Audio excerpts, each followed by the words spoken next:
Memanglah tidak ramai orang menghantar ke kubur semasa kematian Wak Diman Jaga yang bertugas sebagai pengawal keselamatan dengan sebuah bank di Kuala Lumpur. Sanak saudaranya tidak mengebumikan dia di tanah perkuburan Islam di Kuala Lumpur, tetapi dia dibawa ke kampungnya di Kuala Pilah. Semasa darurat dahulu, Wak Diman menjadi SC ataupun polis khas. Apabila habis darurat, tenaganya tidak lagi diperlukan. Dia pun menoreh getah di kampungnya, tetapi setelah 13 Mei 1969, Wak Diman mengikut anak saudaranya di Kuala Lumpur dan bekerja menjadi pengawal keselamatan. Kekallah dia menjadi jaga sampai ke akhir hayatnya. Tidaklah ramai orang menghantar ke kubur kerana dia bukanlah orang besar yang akan dihantar oleh beribu-ribu manusia sama ada dikenalinya ataupun tidak dikenalinya. Wak Diman dihantar ke kubur hanya oleh sanak saudaranya sahaja. Semasa hayatnya, dia memang seorang dukun sambilan. Ada beberapa kali saya menemuinya, tetapi biasanya dia seolah-olah mengelak, tidak mahu bertemu dengan saya. Kematian Wak Diman hanya diberitahu oleh Kadri kepada saya selepas seminggu orang tua itu meninggal dunia. Jadi, tidaklah dapat saya melawat jenazahnya. Lagipun jenazahnya dibawa balik ke kampung di Kuala Pilah. Dah seminggu Wak Diman tu meninggal. Beritahu Kadri apabila dia datang ke rumah saya. Tapi ada orang nampak dia merayau-rayau di dalam kampung. Jelasnya keheranan dengan cerita Wak Diman hidup semula itu. Awak ada tengok ke? Tanya saya. Kadri menggelengkan kepala. Saya tak pernah tengok, tapi orang-orang kampung yang ternampak. Mak lang saya juga ada gak nampak. Katanya kerana Wak Diman itu berkahwin dengan mak langnya.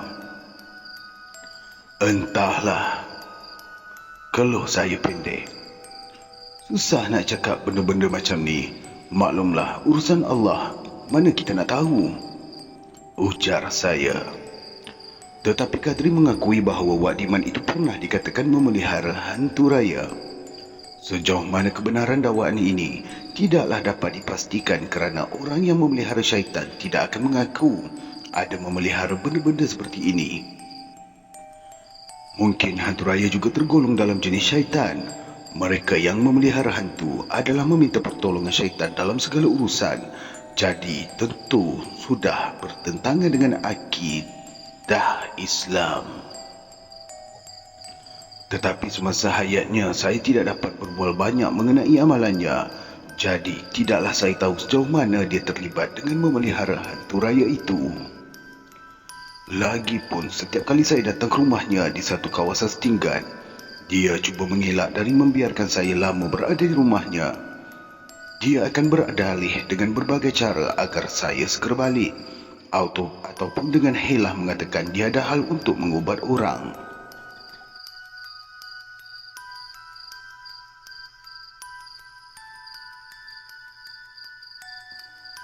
Saya tidaklah berkecil hati dengan sikap Wak Diman ini. Bagaimanapun saya dapat menganggap bahawa kata-kata Kadri menyebut dia memelihara hantu raya itu boleh jadi juga benar. Arwah bapa saudara saya, Pak Tua Mahat, ada memberitahu bahawa orang yang memelihara hantu raya bertujuan untuk kuat. Orang seperti mudah sahaja mengangkat batang kayu sagu dengan memikulnya di bahu. Dia juga boleh mengangkat kayu balak di hutan dengan mengambil upah dengan tauki-tauki balak. Tetapi biasanya mereka tidak akan mengangkat barang yang berat-berat ini di hadapan khalayak ramai. Dia akan menunggu semasa orang tiada ataupun di waktu senja barulah dia mengangkatnya. Mereka yang memelihara hantu raya ini, kata Pak Tua Mahat, selalu bersikap cemburu terhadap isterinya. Malah dengan adik-beradik pun dia cemburukan. Hantu raya yang mendampinginya akan sentiasa membisikkan ke telinganya bahawa isterinya sedang berlaku curang. Oleh itu apabila dia balik ke rumah, dia akan menampak isterinya sampai lebam-lebam. Hal ini juga pernah berlaku kepada emak saudara saya, tetapi saya tidak tahu sama ada suaminya itu ada memelihara hantu raya ataupun tidak.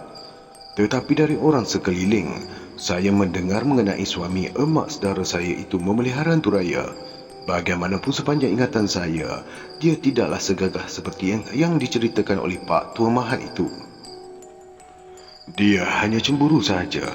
Pernah dia mengunci pintu bilik lantas memukul emak saudara saya kerana rasa cemburunya yang tidak dapat ditahan-tahan. Emak saudara saya terjerit-jerit kesakitan. Mujurlah, Datuk Aki saya mendengar jeritan anaknya. Datuk Aki telah datang meleraikan. Apabila Datuk Aki saya datang, suami emak saudara saya menjadi gemetar dan menyembah-nyembah meminta ampun dari Datuk Aki saya. Datuk Aki saya tidak boleh berbuat apa-apa kerana bukan sekali dua suami emak saudara saya itu melakukan perbuatan demikian. Setiap kali dia bertindak gila, dia akan menangis terseduh-seduh sambil meminta ampun bila diserbu oleh keluarga emak saudara saya. Manakala emak saudara saya pula walaupun teruk dipukul oleh suaminya, dia tetap kasih kepada suaminya. Apabila suaminya lari, dia tetap akan mengikut. Akhirnya kami tidak mempedulikan lagi apa pun yang berlaku. Hanya datang meleraikan kerana kasihan melihat emak saudara saya teruk kena pukul. Dari kejadian itu tidak pula nampak bahawa suami emak saudara saya itu seorang yang kuat. Malah dengan saya sendiri ketika itu baru berusia belasan tahun, dia terlalu gemetar berhadapan selepas memukul emak saudara saya itu. Datuk Aki saya telah menyuruh Pak Tua Mahat melakukan apa-apa bagi menyelamatkan adiknya. Pada mulanya Pak Tua Mahat diminta supaya memisahkan suami isteri berkenaan. Sebaliknya Pak Tua Mahat tidak bersetuju dengan ayahnya untuk memisahkan emak saudara saya dengan suaminya. Apabila Pak Tua Mahat menyuruh suami emak saudara saya itu supaya berubat, dia mahu pula mengikutnya. Pak Tua Mahat menyuruhnya mandi berlimau 3 hari berturut-turut. Dia tetap mematuhinya dengan tidak berani membantah. Selepas itulah perangannya berubah. Dia tidak lagi cemburu. Kalau makan nasi tidaklah diamalkannya untuk meninggalkan sisa-sisanya dalam pinggan kira-kira 3 kali suap. Amalan orang memelihara hantu raya memang begitu. Pak Tua Mahat menjelaskan, dia sengaja meninggalkan sisa-sisa nasinya 2 atau 3 suap di dalam pinggan. Itulah petua kalau nak tahu dia orang ni ada memelihara hantu raya ataupun tidak. Katanya menerangkan kejadian sebenarnya. Kadang-kadang hantu raya itu sendiri menjelma seperti tuannya dan dia akan keluar melakukan persetubuhan dengan isteri tuannya sendiri. Kalau mau tahu sama ada dia hantu raya atau pemeliharaannya, tegurlah, ujar Pak Tua Mahat lagi selepas suami mak saudara saya dapat dipulihkan. Kalau hantu raya dia takkan menyaut atau berbual-bual, jelas Pak Tua Mahat selanjutnya. Beberapa tahun kemudian barulah suami emak saudara saya itu mengakui bahawa hantu raya itu menguasai dirinya bukanlah dengan kerelaannya. Pada mulanya dia hanya menuntut ilmu pengasih dari seseorang. Rupanya orang itu telah menurunkan hantu raya kepadanya melalui amalan ilmu pengasih itu. Termasuk emak saudara saya, 14 orang isterinya. Malah ada di antara janda yang sudah diceraikan datang semula untuk tidur bersamanya. Setelah berkahwin dengan mak saudara saya dan diubati oleh Pak Tua Mahat, dia tidaklah berkelakuan seperti sebelumnya. Bagaimanapun apabila dia berkahwin lagi seorang, ada mak saudara saya bertanyakan kepada saya sama ada mahu membenarkannya ataupun tidak. Saya hanya menasihatkan mak saudara saya supaya membenarkan sahaja kerana tidak ada gunanya membuat keributan. Bagaimanapun dia tidak kekal dengan isterinya yang ke-15 itu. Hanya dengan mak saudara saya sahaja yang dia kekal. Ada apa-apa tak keanehan yang awak lihat masa hayatnya? Saya bertanya kepada Kadri mengenai Wak Diman. Kadri termenung sebentar mengerutkan dahinya. Dia cuba mengingat-ingatkan semula tentang keanehan Wak Diman semasa hidupnya. Kerana yang meninggal dengan sempurna tidak akan melihat meraya-rayau ataupun bangun dari kubur setelah dikebumikan. Mereka yang kembali menemui Allah dengan sempurna akan berehat dengan aman di barzah sehingga menunggu hari hisab. Ini yang dijelaskan oleh Tok Haji kepada saya tatkala saya menjadi murid madrasahnya. Anehnya tak ada, Ujar Kadri perlahan. tetapi adalah saya dengar dia memang memelihara hantu raya. Jelasnya semacam kesal dengan apa yang terjadi kepada suami maklangnya itu. Tetapi dia juga ada mendengar peristiwa Wak Diman menolong pihak JKR semasa jabatan itu membinakan jalan baru. Traktor yang menolak tanah telah jatuh ke dalam gaung. Amatlah sukar untuk menarik semula traktor berkenaan naik ke atas kerana jurang gaungnya yang sangat dalam. Kebetulan Wak Diman ada di situ ketika kejadian tersebut berlaku. Disebabkan masalah kesuntukan masa bagi menarik semula traktor itu naik ke atas jalan, pihak JKR terpaksa meninggalkan jentera berkenaan di dalam gaung sementara mendapatkan bantuan kren. Memanglah mustahil untuk menarik semula traktor itu walaupun kren dapat dipanggil, kecuali ditanggalkan bahagian badannya satu persatu untuk ditarik ke atas. Dalam masa traktor itu ditinggalkan, hanya dijaga oleh kaki tangan JKR yang memasang khemah di atas jalan. Kebetulan jaga traktor itu adalah orang kampung Wak Diman. Aku boleh tolong kau aku? Wak Diman memberi jaminan kepada jaga tersebut. Aku menyangka Wak Diman mahu menemani dia untuk berjaga setiap malam di situ. Manalah tahu sampai seminggu pun traktor itu masih belum dapat ditarik ke atas. Kalau Wak Diman mahu menemankannya, ada jugalah teman berbual-bual pada sebelah malam. Lagipun di tempat yang sunyi seperti itu, musuh tarahnya banyak. Maklum sahajalah di tengah hutan, boleh jadi gajah, harimau atau beruang yang akan muncul di tengah malam. Kurang tapak tangan nyiru aku tadahkan Pak Lang, sahut Akub sebaik mendengarkan Wak Diman mahu menolongnya. Tapi ada syaratnya, dia menjelaskan. Kalau syaratnya tak berat, apa salahnya? Sahut Akub memberi pengakuan. Syaratnya tak berat, beritahu Wak Diman tersengih-sengih. Tapi kalau kau langgar syarat ni, tak mahulah aku tolong, katanya. Baiklah, aku terima syarat tu. Wajah Akub gembira. Syaratnya senang aja, dia menjelaskan tersengih-sengih seolah-olah pengakuannya tidaklah serius. Senja nanti kau datang, biar aku yang datang dulu. Kau datang agak-agak dalam pukul 8.30 malam. Jelasnya dengan ikhlas mahu menolong. Apa lagi, Akub memanglah suka kerana ada orang yang sanggup menolong sampai begitu sekali. Dia boleh datang lambat sedikit untuk menjaga traktor yang terhumban di bawah gaung itu. Syarat itu bukanlah susah sangat, malah memang sesiapa pun sanggup datang lambat menjalankan tugas. Tetapi petangnya apabila jam 6, hati Akub terasa tidak senang. Kalaulah ada alat-alat yang hilang pada jentera berkenaan, dia yang akan bertanggungjawab. Dia tidak boleh menyerahkan tugas tersebut kepada Wak Diman. Bagaimana kalau mandur meronda dan mendapatinya tidak ada menjaga traktor itu? Memikirkan perkara-perkara buruk demikian, Akub terpaksa juga memungkirkan janji dengan Wak Diman. Dia datang juga kira-kira tepat pada waktu senja. Sebaik saja sampai di atas jalan, dia terkejut kerana melihat traktor di bawah gaung terangkat dan bergerak naik. Dia nampak betul-betul Wak Diman yang memikul traktor berkenaan menaiki tebing gaung. Terkial-kial dia memikulnya dengan susah payah. Takut akan melanggar pantang, Akub menyorok di dalam belukar. Basikalnya juga disorokkan di dalam belukar. Kemudian dia melihat dari tempat persembunyiannya, Wak Diman betul-betul yang mengangkat traktor tersebut. Setelah traktor itu diangkat naik ke jalan, Wak Diman pura-pura berbaring di dalam kemah yang disediakan di tepi jalan. Sementara Akub pula terus bersembunyi di dalam belukar. Hatinya bercampur gembira dan bimbang. Apakah yang akan dijawabnya pada jurutera? Kalau pegawai itu bertanya siapa yang menarik traktor itu naik ke atas. Sehingga jam 8.30 malam barulah Akub keluar dari persembunyiannya. Sebaik sahaja sampai di depan kemah, dia pura-pura terkejut sambil memanggil Wak Diman, memberitahu traktor sudah ada di atas jalan. Macam mana traktor tu ditarik dari bawah gaung, Pak Lang? Aku pura-pura tidak tahu kejadian sebenarnya.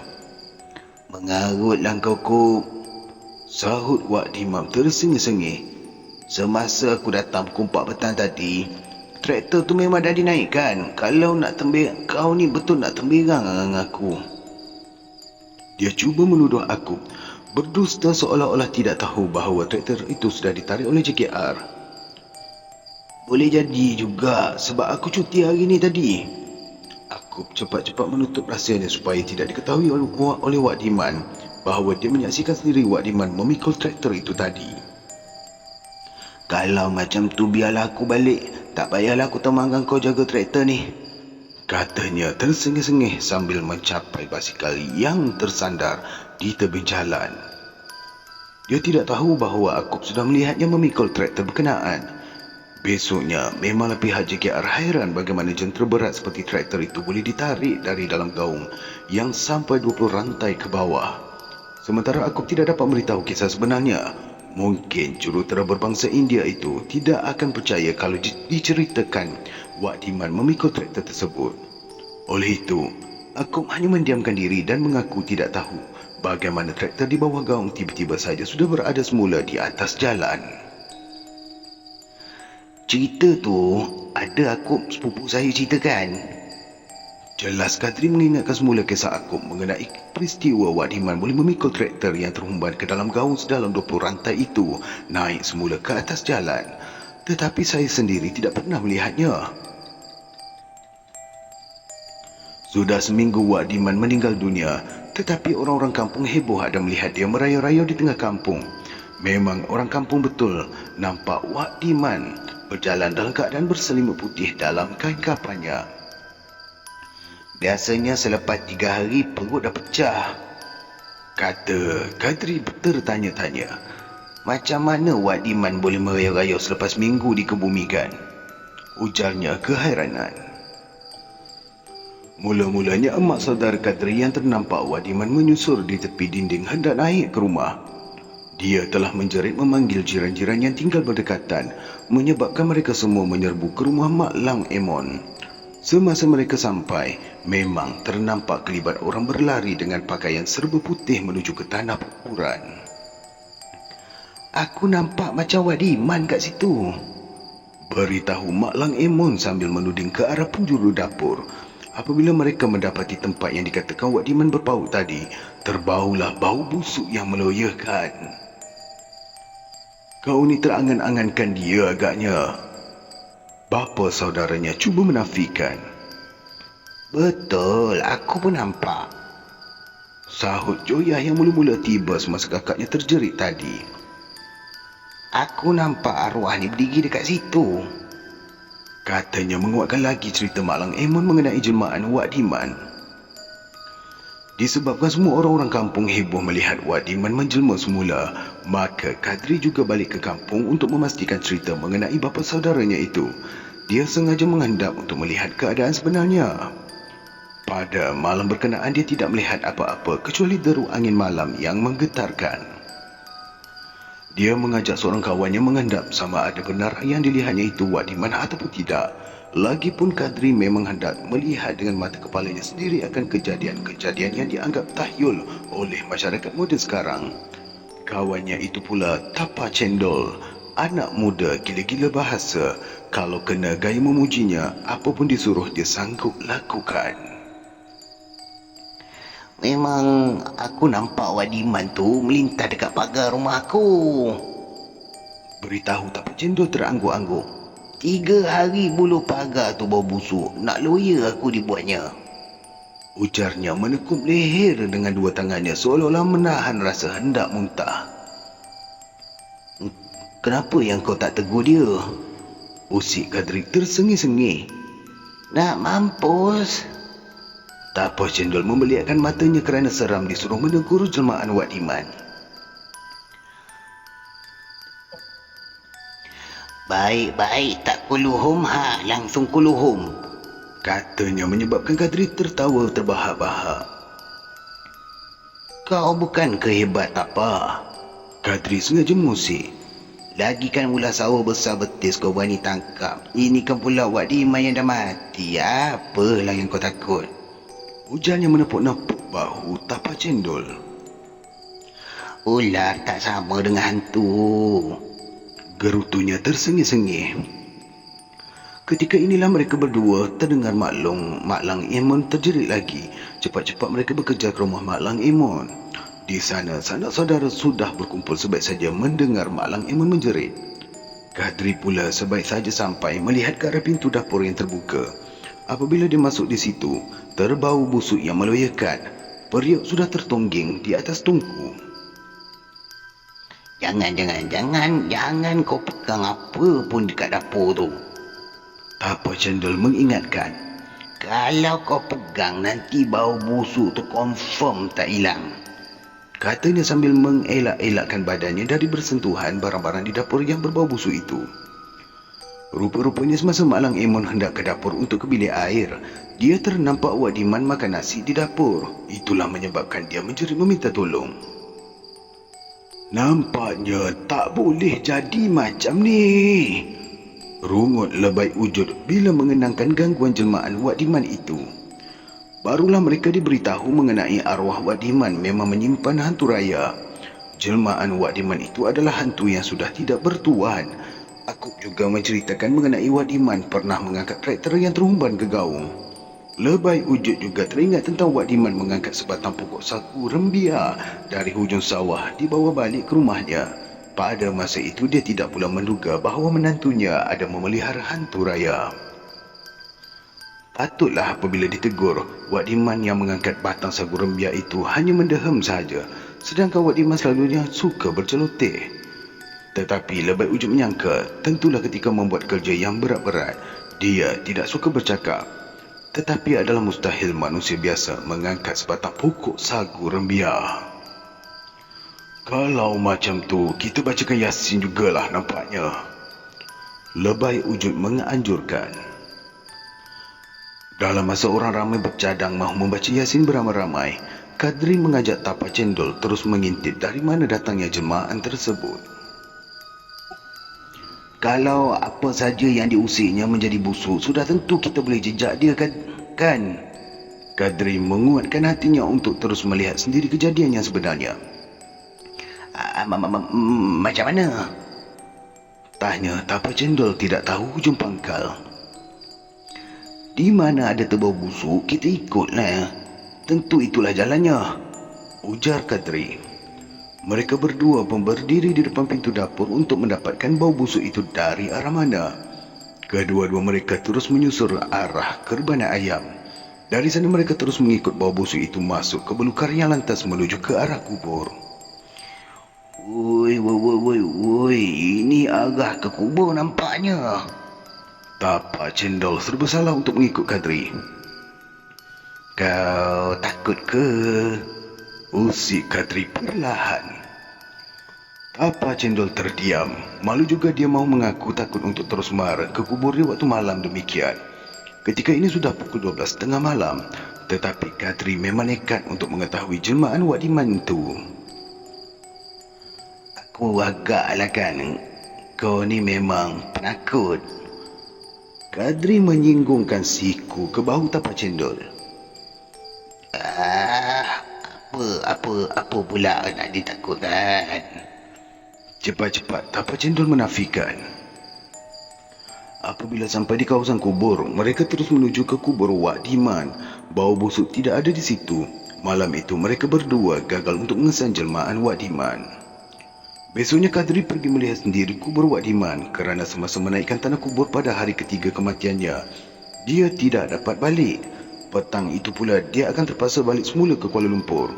Semasa melihat ke kubur itu, didapatinya ada lubang di bahagian tengah kubur. Lubang itu ada kira-kira sebesar buluh aur. Kadri memberitahu lebay wujud mengenai apa yang dilihat di kubur Wak Diman. Mendengarkan aduan Kadri itu, pada waktu zuhurnya, lebay wujud bersama beberapa orang anak saudaranya pergi bertahlil dan membaca Yasin di atas kubur Wak Diman. Selepas membacakan Yasin, lebay wujud mencurahkan air bacaan Yasin dalam jug ke atas kubur Wak Diman. Sebahagian dari air itu dicurahkannya pada bahagian yang berlubang itu. Setelah dicurah air Yasin, lubang itu dikambus semula. Petang Ahad itu, Kadri balik ke Kuala Lumpur. Dia tidak lagi mendengar cerita mengenai jelmaan Wak Diman selepas itu.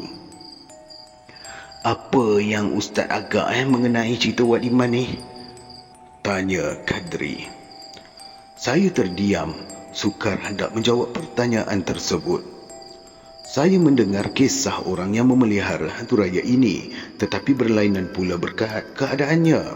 Saya mendengar cerita mengenai seorang lelaki memelihara hantu raya setelah dia jatuh sakit beberapa lama.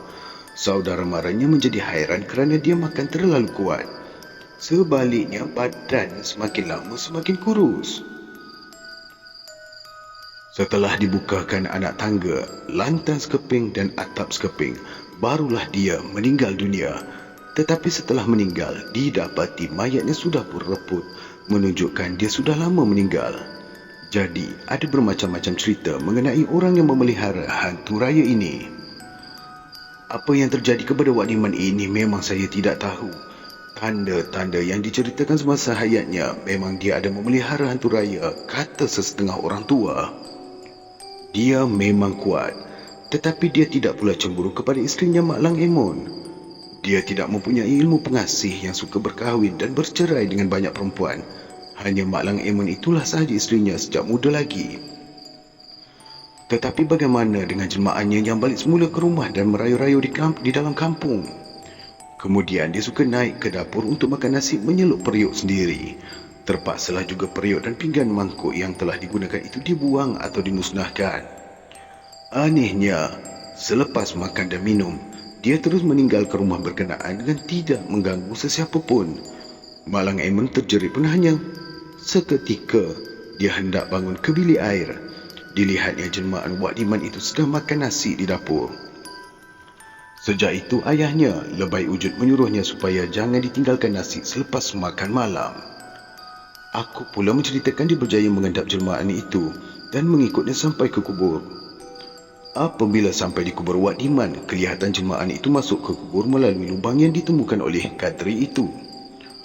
2-3 hari selepas itu, Kadri menerima surat dari emaknya mengatakan gangguan jelmaan Wak Diman itu sudah tiada. Sejak dibacakan Yasin dan lubang kuburnya dikambus mula, tidak ada lagi ternampak jelmaan Wak Diman merayu-rayu mencari nasi di dapur pada waktu tengah malam.